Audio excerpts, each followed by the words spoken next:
যদি আপুনি ৰেকি শিকিছিলে আগতে আৰু ৰেকি এতিয়া কৰা বাদ দিছে নাইবা আপুনি যদি ভাবি আছে যে ৰেকি শিকিম, তেতিয়াহ'লে ভিডিঅ'টো আপোনাৰ কাৰণে। আৰু যদি কোনোবাই অলৰেডি ৰেকি শিকিছে, ভালকৈ নিজৰ প্ৰেক্টিচ কৰি আছে, তেতিয়াহ'লে এই ভিডিঅ'টো তেওঁলোকে স্কিপ কৰি দিব পাৰে। বহুতে ৰেকি ফিডবেক দেখাৰ পিছত, শুনাৰ পিছত তেওঁলোকে ৰেকি শিকিব আহে। মেক্সিমাম মানুহ যে তেওঁ নিজে যি প্ৰব্লেম ফেচ কৰিছে, দেখিছে আনৰ সেই প্ৰব্লেমটো ৰেকি কৰাৰ পিছত ছল্ভ হ'ব ধৰিছে বা ছল্ভ হৈ গৈছে।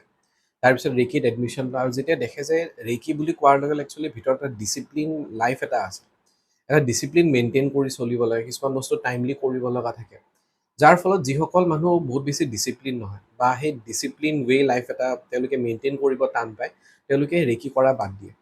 তো যদি আপুনি ৰেকি শিকিম বুলি ভাবি আছে, একচুৱেলি যদি গম নাপায় যে ৰেকিত আছে কি, কাৰণ কি হয় ৰেকি এটা চিক্ৰেট নলেজ, বহুত বস্তু বহুত ইনফৰমেশ্যন তেনেকৈ ভিডিঅ'ত নাপায়। ৰেকি শিকাৰ পিছতহে গম পোৱা যায় যে ৰেকিত একচুৱেলি কি কি প্ৰচেছ আছে, কি কি ষ্টেপছ আছে, কি কি মানিব লাগে, কি কি এভইড কৰিব লাগে। চ' আজি এই ভিডিঅ'টোত মই আপোনালোকক 5টা এনেকুৱা এটা ষ্টেপ দি আছোঁ, ষ্টেপ শ্বেয়াৰ কৰিব গৈছোঁ, যিটো ৰেকিৰ ষ্টেপ নহয়। বাট এই 5টা ষ্টেপ যদি আপুনি ফ'ল' কৰিব পাৰে কণ্টিনিউৱাছলি 21 ডেজ, তেতিয়াহ'লে আপুনি ৰেকি শিকিব পাৰে। আৰু যদি 21 ডেজ এই 5টা ষ্টেপ ফ'ল' কৰিব আপুনি অকণমান টান পায়, তেতিয়াহ'লে হয়তো আপুনি ৰেকিও কৰিব নোৱাৰিব পাৰে। ফাৰ্ষ্ট ষ্টেপ হৈ গ'ল ৰাতিপুৱা সোনকালে উঠক। ৰাতিপুৱা সোনকালে উঠি আপুনি পানী খাব পাৰে। পানী খোৱা হেবিট, পানী খোৱাৰ কিছুমান নিয়ম আছে। থিয় হৈ কেতিয়াও পানী খাব নালাগে, বহি পিনে পানী খাওক।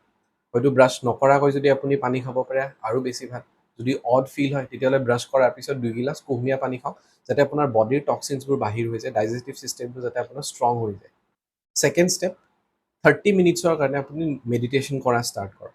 ষ্টাৰ্টিঙত হয়তো অকণমান টান ফিল হ'ব পাৰে। যদি আপোনাৰ হেবিট নাই, তেতিয়াহ'লে কমচে কম 15 মিনিটছ হ'লেও আপুনি ৰেগুলাৰলি মেডিটেট কৰক। এতিয়া কেনেকুৱা মেডিটেশ্যন কৰিব? মেডিটেশ্যন বহুত বেলেগ বেলেগ ধৰণৰ আছে। হয়তো আপুনি হেডফোন লগাই ওম চেণ্টিং শুনিব পাৰে, নাইবা বহুত বেলেগ বেলেগ কিছুমান মিউজিক আছে, কিছুমান গাইডেড মেডিটেশ্যন আছে ইউটিউবত, সেয়া আপুনি শুনিব পাৰে। বেলেগ নহ'লে অকল নিজৰ উশাহ নিশাহৰ ওপৰত ফ'কাছ কৰিব পাৰে, তেনেকুৱা মেডিটেশ্যনো কৰিব পাৰে। আপুনি ত্ৰাটক কৰিব পাৰে, ৱালত মানে আপোনাৰ চকুৰ লেভেলত ৱালত এটা ডট দি দিব পাৰে, বা ত্ৰাটকৰ কিছুমান ইমেজ অনলাইন ডাউনলোড কৰিব পাৰি, সেয়া আপুনি ৱালত লগাই ল'ব পাৰে, বা মুঠতে আপোনাৰ চকুৰ পৰা অকণমান ডিষ্টেঞ্চত ক'ৰবাত লগাই সেই ডটত বা সেই ইমেজটোত কণ্টিনিউৱাছলি চাই থাকিব পাৰে। বা আপুনি কেণ্ডেল জ্বলাব পাৰে, নাইবা চাকি জ্বলাব পাৰে, আৰু সেই কেণ্ডেলৰ জুইটুকুৰা একদম টিপত ওপৰত সেয়া আপুনি ফ'কাছ কৰিব পাৰে। এনেকুৱা বহুত বেলেগ বেলেগ মেডিটেশ্যনৰ টেকনিক আছে, সেয়া আপোনালোকে ইউটিউবত ছাৰ্চ কৰক। যেতিয়া আপোনাৰ হেবিট হৈ যাব 30 মিনিটছ ৰেগুলাৰলি, কাৰণ যেতিয়া ৰেকি কৰা যায়, ৰেকিৰ হিলিঙৰ কিছুমান ষ্টেপছ থাকে, তাত আপুনি 30 মিনিটছকৈ বেছি দিব লাগিব। চ' সেইকাৰণে মই এটা 30 মিনিটছৰ কথা কৈছোঁ। যদি আপোনাৰ হেবিট হৈ যায়, যদি আপোনাৰ সেই ধৈৰ্যটো আছে যে 30 মিনিটছ আপুনি 21 ডেজ কৰিব পাৰিছে, কাৰণ 21 ডেজ কিবা এটা বস্তু আমি যদি ৰেগুলাৰলি কৰিব পাৰোঁ, আমাৰ এটা হেবিট হৈ যায়। বহুত মানুহৰ এই সময়টো দিব নোৱাৰে কাৰণে তেওঁলোকে ৰেকি বাদ দিয়ে, ৰেকি কৰা তেওঁলোকে এৰি দিয়ে। তো ৰাতিপুৱা সোনকালে শুই উঠি 2 গিলাচ পানী খোৱাৰ পিছত আপুনি, যদি আপোনাৰ মৰ্ণিং ৱাক কৰা হেবিটো আছে, মৰ্ণিং ৱাক কৰিবও যাব পাৰে, পাৰ্কত গৈও আপুনি মেডিটেট কৰিব পাৰে, আহাৰ পিছতো আপুনি মেডিটেট কৰিব পাৰে, কিন্তু 30 মিনিটছৰ টাৰ্গেট এটা ল'ব। 30 মিনিটছৰ টাৰ্গেট যদি আপুনি ফুলফিল কৰিব পাৰিছে, তেতিয়াহ'লে আপুনি ৰেকিত আহিব পাৰে। থাৰ্ড ষ্টেপ, যেতিয়াই আপুনি কিবা বস্তু খায়, সেয়া পানী হওক, খোৱা বস্তু হওক, সেই খোৱা বস্তুক আশীৰ্বাদ দিয়ক, ব্লেছিংছ দিয়ক। পানীৰ নিজা এটা মেমৰি থাকে। তো ৱাটাৰ থেৰাপিও আমি ৰেকিত কৰিব পাৰোঁ, বাট ৱাটাৰ থেৰাপিত এতিয়া নাযাওঁ। আপোনালোকে সেই পানী খোৱাৰ সময়ত যদি আপোনালোকে বটল ইউজ কৰি আছে, তো বটলত ব্লেছিংছ দিব পাৰে। যি উইচ বিচাৰিছে, সেই উইচটো আপুনি পানীক ক'ব পাৰে, পানী খাব। খোৱা বস্তুকো আপুনি ব্লেছিংছ দিয়া ষ্টাৰ্ট কৰক, খোৱা বস্তুক ব্লেছিং দিয়াৰ পিছত খোৱা ষ্টাৰ্ট কৰক। বেলেগ নহ'লেও যেনেকুৱা স্কুলত আগতে কি আছিলে, টিফিন খোৱাৰ আগতে প্ৰাৰ্থনা কৰিছিল, তাৰপিছত খোৱা বস্তু খাইছিল। তো যি ধৰ্মৰে হওক, আপুনি প্ৰথমতে প্ৰাৰ্থনা কৰক, তাৰপিছত খোৱা ষ্টাৰ্ট কৰক। এইটোও 21 ডেজ আপুনি হেবিট কৰি চাওক, আৰু কেনেকুৱা চেঞ্জেছ আহে। সেয়া আপোনাৰ ফিজিকেল লেভেলত হ'ব পাৰে, আপোনাৰ ইম'চনেল লেভেলত হ'ব পাৰে, আপোনাৰ মেণ্টেল লেভেলত হ'ব পাৰে, কিবা এটাতো চেঞ্জেছ আপুনি দেখিব after 21 days. Fourth step, Thursday বাদ দি পিনে ৰেগুলাৰলি চল্ট বাথ কৰিব পাৰে। মানে গা ধোৱা পানীত 1 চামুচ ৰক চল্ট মিক্স কৰি পিনে আপুনি গা ধুব পাৰে। ৰক চল্টেৰে গা ধুলে কি হয়, বডিৰ যদি কিবা নিগেটিভিটি আছে, নিগেটিভ এনাৰ্জি আছে, সেয়া আঁতৰি যায়। চুলিত দিলেও কোনো প্ৰব্লেম নহয়, বাট তথাপিও যদি আপোনাৰ অকণমান ডাউট আছে, আনকমফৰ্টেবল ফিল হয়, তেতিয়াহ'লে চুলিত বাদ দি পিনে গোটেই গাটো আপুনি ৰক চল্টেৰে বাথ ল'ব পাৰে। মানে পানীত অকণমান 1 চামুচ ৰক চল্ট মিক্স কৰিলে আৰু গা ধুলে। থাৰ্ছডে বাদ দিয়া যায়, বাকী প্ৰত্যেক বাৰতে আপুনি গা ধুব পাৰে। আনকি আপুনি ঘৰ মোচা পানীতো যদি ৰক চল্ট মিক্স কৰি পিনে ঘৰ মোচে, তেতিয়া ঘৰৰ যদি নিগেটিভিটি থাকে, সেই নিগেটিভিটি আঁতৰি যায়। খালি থাৰ্ছডে এভইড কৰিব। থাৰ্ছডেৰ বাহিৰে বাকী কেইদিন আপুনি ৰেগুলাৰলি চল্ট বাথ আৰু ঘৰ মুচিব পাৰে। ফিফথ ষ্টেপ আৰু যিটো লাষ্ট ষ্টেপ, ৰেগুলাৰলি আপোনালোকে এফাৰ্মেশ্যনছ লিখা ষ্টাৰ্ট কৰক। এখন নতুন ডায়েৰী লওক বা এখন নতুন কপি লওক। যি গ'ল আছে, যি বস্তু আপুনি এচিভ কৰিব বিচাৰিছে, সেয়া আপুনি অলৰেডি এচিভ কৰিছে বুলি সেই কপিখনত কণ্টিনিউৱাছলি লিখি থাকক। এইটো কৰিলে কি হয়, আমাৰ মাইণ্ড ছেটটো অকণমান লাহে লাহে চেঞ্জ হ'ব ধৰে, পজিটিভ হ'ব ধৰে। মেইনলি আমাৰ মাইণ্ড ছেটটোৱে। বেছিভাগ আমি নিজৰ প্ৰফেচনেল লাইফত বা পাৰ্চনেল লাইফত আমাৰ মাইণ্ডটো বহুত বেছি নিগেটিভ হৈ যায়। তো এফাৰ্মেশ্যন লিখা ষ্টাৰ্ট কৰক, কণ্টিনিউৱাছলি লিখক। যিমান লিখিব বিচাৰে, 1 পেজ লিখিব বিচাৰিছে, 2 পেজ লিখিব বিচাৰিছে, দিনটোত আপুনি যেতিয়াই সময় পায়, যেতিয়াই আপুনি ফ্ৰী পাইছে, বাছ তাতে পজিটিভত লিখক। আপোনাৰ হেল্থ ইছ্যু হৈ আছে, এটা ভাল হেল্থ বিচাৰিছে, তো লিখক যে আপোনাৰ হেল্থ বঢ়িয়া, আপুনি এতিয়া হেল্ডি। খালি এইটো নিলিখিব যে আপোনাৰ বেমাৰটো ভাল হৈ গ'ল, কাৰণ সেই বেমাৰ শব্দটো হৈ গ'ল এটা নিগেটিভ। তো আমি কি কৰোঁ, সদায় যেতিয়া এফাৰ্মেশ্যন লিখোঁ, এফাৰ্মেশ্যন লিখাৰ সময়ত সদায় প্ৰেজেণ্ট টেন্সত আৰু পজিটিভ লিখোঁ। আপোনাৰ ৰিলেশ্যনশ্বিপ খুব ভাল, আপোনাৰ জব খুব ভালকৈ চলি আছে, আপোনাৰ প্ৰমোশ্যন হৈছে।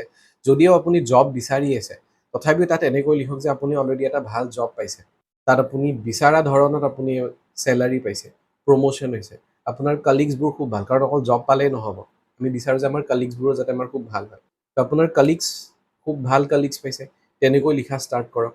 আপোনাৰ ৰিলেশ্যনশ্বিপ খুব ভাল, আপোনালোক দুয়োজনে খুব হেপ্পী, আপোনাৰ হেল্থ ভাল হ'ব ধৰিছে, আপোনাৰ বিজনেছ গ্ৰ' হ'ব ধৰিছে, ডেইলি নতুন নতুন ক্লাইণ্ট পাইছে, ভাল ক্লাইণ্ট পাইছে, এনেকুৱা ক্লাইণ্ট পাইছে যোনে আপোনাক পে'মেণ্ট দিবৰ কাৰণে ৰেডি, এডভান্স পে'মেণ্ট দি গৈছে।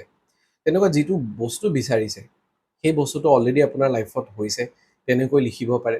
লগতে গ্ৰেটিটিউড দিয়া ষ্টাৰ্ট কৰক। Bonus step, 6 number step, gratitude দিয়ক। যিটো বস্তু অলৰেডি আপুনি পাইছে, আপোনাৰ লাইফত যিটো বস্তু অলৰেডি আছে, ইউনিভাৰ্ছে দিছে বা যাক আপুনি মানে তেওঁ আপোনাক দিছে, তো সেই বস্তুটোক লৈ পিনে আপুনি গ্ৰেটিটিউড ফিল কৰিব পাৰে, গ্ৰেটিটিউড আপুনি লিখিব পাৰে। দিনটোত যিমানবাৰ পাৰে গ্ৰেটিটিউড দিয়া ষ্টাৰ্ট কৰক, এটা পজিটিভ ফিল হ'ব। এনেকুৱা নহয় যে ৰেকি কৰাৰ পিছত বা এইবোৰ চব ষ্টেপ কৰাৰ পিছত লাইফত চব ভালেই হ'ব, একো বেয়াই নহ'ব, তেনেকুৱা নহয়। বাট সেই বেয়াটো হোৱাৰ পিছতো আপোনাৰ মাইণ্ডছেটটো পজিটিভ হৈ থাকিব, সেই বেয়া চিটুৱেশ্যনটো আপোনাক উইক কৰিব নোৱাৰে। তো সেয়াই হয় মেইনলি ৰেকিত। ইয়াৰে আৰু এডভান্স ক'ব গ'লে ইয়াৰে এডভান্স কিছুমান প্ৰচেছ থাকে, চাক্ৰা হিলিং থাকে, এনাৰ্জি কল কৰা যায়, সেই এনাৰ্জিৰে আমি নিজৰ হিলিং কৰোঁ। কিন্তু এই ভিডিঅ'টো বনোৱাৰ পাৰ্পাজে এয়া হয় যে বহুত মানুহে অকল ফিডবেক চাই পিনে তেওঁলোকে ৰেকি শিকিব আহে, ক'ৰবাত হয়তো বহুত ফিজ পে' কৰি পিনে তেওঁলোকে ৰেকি শিকে। খুব বেছি 1 মাহ 2 মাহ কৰাৰ পিছত তেওঁলোকে আৰু সময় দিব নোৱাৰে, তেওঁলোকে ৰেকি কৰা বাদ দিয়ে। চ' সেই ষ্টেজটোলৈ যাতে আপোনালোক গৈ নাপায়, বা সেই ষ্টেজটো কেনেকুৱা হ'ব, এটা জাষ্ট ট্ৰেইলাৰ, যেনেকুৱা চিনেমা এখনৰ ট্ৰেইলাৰৰ নিচিনা এই ভিডিঅ'টো বুলি ধৰি লওক। আৰু এই 5টা ষ্টেপ, এই 6টা ষ্টেপ আপোনালোকে ফ'ল' কৰি চাওক, চেঞ্জেছ দেখিব 21 ডেইজৰ পিছত। তাৰপিছত আপুনি যদি ৰেকি শিকিম বুলি ভাবে, তেতিয়াহ'লে আপোনালোকে ৰেকি শিকিব পাৰে। সেয়া য'তে শিকে, মোৰ ওচৰত শিকে, বেলেগত শিকে, য'তে শিকে, সেয়া আপোনালোকৰ কথা। বাছ এই 5টা 6টা ষ্টেপ আপুনি আপোনাৰ ফেমিলি মেম্বাৰ্ছৰ লগতো শ্বেয়াৰ কৰক। যিজন ফ্ৰেণ্ড বহুত বেছি হয়তো ডিষ্টাৰ্বড হৈ আছে, বহুত বেছি ষ্ট্ৰেছত আছে, এংজাইটিত আছে, তেওঁলোকৰ লগত এই ভিডিঅ'টো শ্বেয়াৰ কৰি দিয়ক, তেওঁৰ লাইফতো যাতে এটা চেঞ্জ আহে। আৰু আপুনিও প্ৰেক্টিচ কৰি চাওক কেনেকুৱা চেঞ্জেছ আহে। তাৰপিছত ভিডিঅ'ত কমেণ্ট ছেকশ্যনত জনাব আফটাৰ 21 ডেইজ আপোনাৰ কেনেকুৱা চেঞ্জেছ আহিলে। তাৰপিছত আপোনাৰ ৰেকি শিকে, সেয়া আপোনাৰ ইচ্ছা। চ' ভিডিঅ'টো যদি লাষ্টলৈকে চাই আছে এতিয়ালৈকে, চেনেলটো যদি ছাবস্ক্ৰাইব কৰা নাই, ছাবস্ক্ৰাইব কৰি ল'ব, লাইক দিব আৰু কমেণ্টত জনাব আপুনি ৰেকি শিকিছে নে নাই শিকা। আৰু ভিডিঅ'টো যিমান পাৰে শ্বেয়াৰ কৰি দিব। লগ পাম আকৌ নেক্সট এটা ভিডিঅ'ত।